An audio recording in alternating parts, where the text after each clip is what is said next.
இன்றே டவுன்லோட் செய்து உங்கள் ஃபேவரட் ஷோக்களை என்ஜாய் பண்ணுங்க. சொல்லுங்க மச்சான், எங்களை வர சொன்னீங்களாமே? இப்பதான் பூமி உங்க உடம்ப நல்லா பாத்துக்கோங்கன்னு அறிவுரை சொல்லிட்டு போயிருக்கா. அதான் நான் பொறுமையா பேசுறேன் கிருஷ்ண பிரசாத். நான் உன்கிட்ட பொறுமையா பேசுறேன்றதுனால இப்ப நான் சொல்ற விஷயத்த நீங்க 2 பேரும் சாதாரணமா எடுத்துக்காதீங்க. என்னன்னு சொல்லுங்கண்ணா. உன் புருஷன் நம்ம யாருக்கும் தெரியாம அடிக்கடி திருட்டுத்தனமா அந்த சாரதா வீட்டுக்கு போயிட்டு வரான்ல. நாம வேண்டான்னு சொல்லியும் அவளை விடாம மெயின்டைன் பண்ணிட்டு இருக்கான்.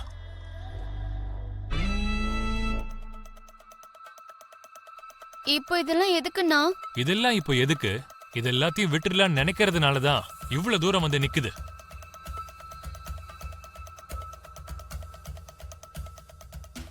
அந்த ககனை நான் கொன்னுடுவேன்னு ரைஃபிள் எடுத்துட்டு போகும்போது கூட புல்லட்ஸை ஒளிச்சு வச்சு உன் புருஷன் தான் அவனை காப்பாத்திருக்கான்.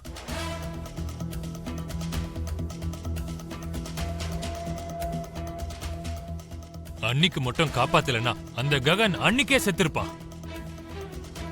அவன் செத்திருந்தானா இன்னைக்கு என் முன்னாடி நின்று சவால் விட்டு இருக்கவே முடியாது.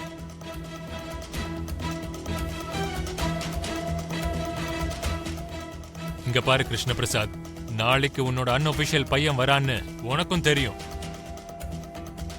அவன் மட்டும் வந்தானா கண்டிப்பா அவனை கொல்லாம விட மாட்டேன். கொல்லாம விட மாட்டேன். கொல்லாம விட மாட்டேன். கொல்லாம விட மாட்டேன். கொல்லாம விட மாட்டேன். கொல்லாம விட மாட்டேன். அவனை கொல்ல விடாம நீ என்ன தடுக்க முயற்சி பண்ணாலோ இல்ல தடுத்தாலோ அடுத்த செகண்டே உன்னையும் மீராவையும் உன் பசங்களையும் இந்த வீட்டை விட்டே வெளியே துரத்திடுவேன்.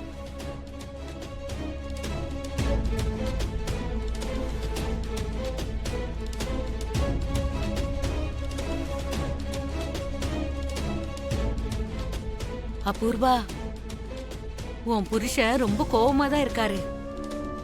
நான் தான் பாத்துக்கிட்டு இருக்கேன்ல. அப்போதான் வாழ்க்கையோட கஷ்டம் என்னன்னு உனக்கும் தெரியும். என்னண்ணா நீங்க எப்படி சொல்லிட்டீங்க? என் புருஷன் விஷயத்தை விட்டுருங்கண்ணா.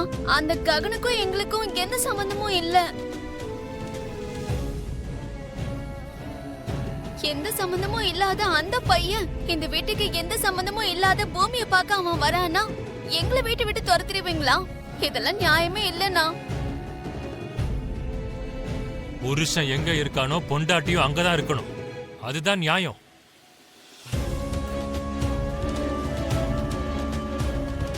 நாளைக்கு உன்னோட புருஷன் அவனை காப்பாத்தணும்னு நினைச்சான்னா அதுக்கப்புறம் நீங்க இந்த வீட்டை விட்டு போறது உறுதியாயிடும்.